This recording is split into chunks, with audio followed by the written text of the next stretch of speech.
In our introductory video to regression, we talked about why people might want to fit models to data, and we talked about empirical models.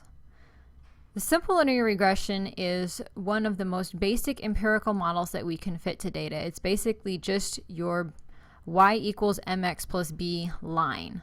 Let's take a look at how that model is fit to data. In this video, we'll talk about, in general, how an empirical model is generated, and then we'll take a look at how least squares estimates are used to calculate slope and intercept in a simple linear regression. Before we get started into the meat of this video, I want to make it clear that this video will not go through the details of how to do a least square estimate. It will give you the formula. If you want to see how least squares are actually calculated, I encourage you to check out lots and lots of statistics videos that are available. There's statistics examples that are available both in textbooks and online. For the purposes of this course, we're just going to see how these least squares estimates look in terms of the equation, and then we'll use Excel or a similar program to calculate the least squares for us. All right, so when we're looking at an empirical linear model, and remember the linear model just means that there's no squared terms on your coefficients, the first thing we want to do is find estimates for our equation parameters, and those were our betas from the introductory video. So once we have those estimates, we can generate our equation, and we'll plot it onto our graph of data, and then we want to see how well does this model we've just made fit our data. And there's several ways we can do that.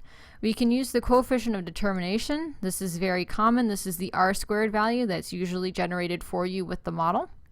We can use residual plots, which is basically showing how far off is our predicted value from our actual value. And then we can look at a normal probability plot of the residuals. We'll talk about how to evaluate the model for fit in the next lecture video. Right now, let's take a look at what least squares means. What you're trying to do when you fit a line is minimize all of these vertical lines here. This is the difference between your predicted value and your expected value. So the smaller these pink vertical lines are right here, the shorter they are, the better your model fits the data. So what you do is you measure the distance or the deviation between your predicted and expected values, and then you square them. The reason you square them is because if you happen to have half of your data that's above the line and half of the data that's below the line, all those positive and negative values are going to cancel each other out. If you square them, that gets rid of the negative signs, and so that way you can have a much better estimate of how far off your data is from the line. What you're trying to do is find the line that minimizes these squares. So that's why it's called least squares. All right, here we go. Here's the math. Don't worry, you will not be responsible for this math in this course. You'll be using Excel or QI macros or mini tabs, something similar to generate these lines for you.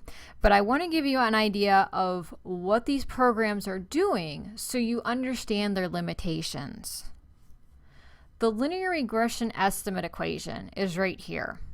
These little hats just mean that they're an estimate. So if you ever see a hat in statistics, that usually means estimate. So here is your equation with beta 0 being your intercept and beta 1 being your slope. Now if you remember from the introductory video, we had an error term in this equation with beta 0 and beta 1. The reason that error term doesn't show up here is because it's an estimate. And so we're automatically assuming, yes, there's probably going to be some error. So that's why we put those little hats on our betas and our y to say this is an estimate. We know the error is going to be in here somewhere. Your intercept estimate is calculated by using your average values of your y and then subtracting the average values of your x times your slope estimate. The slope estimate uses summation notation. So basically, this is your individual x values minus the average x multiplied by the individual y values minus your average y. Multiply those, sum all of your data points together, and then divide it by your individual x values minus your average x squared. That will get you the slope. Again, you will not have to calculate these betas individually. You will not have to calculate them by hand, but I want to make you understand how the programs you're using are calculating these numbers. Just because it gives you a number out to 10 decimal places does not necessarily mean it's a good estimate even to 1 decimal place. So when you calculate your estimates, you're going to generate a line like this black line. And so you want to plot it onto your data like this and check the fit.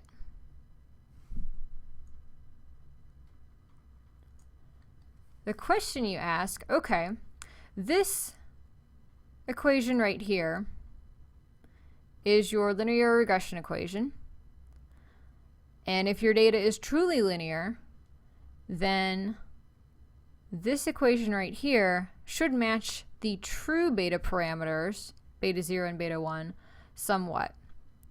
But then we have error.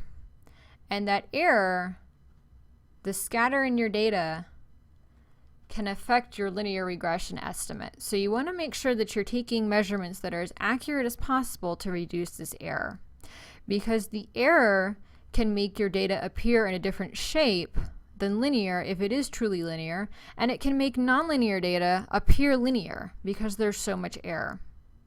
So in the next lecture video, we'll talk about, okay, how do we go about judging whether this linear regression estimate is appropriate or not? For now, we'll just take a look at the graph. So this data lies fairly closely to the line. It's not exactly on the line.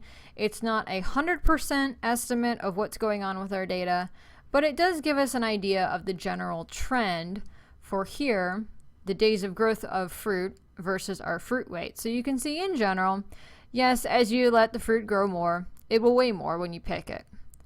But whether or not this is truly linear, we'll see in the next video.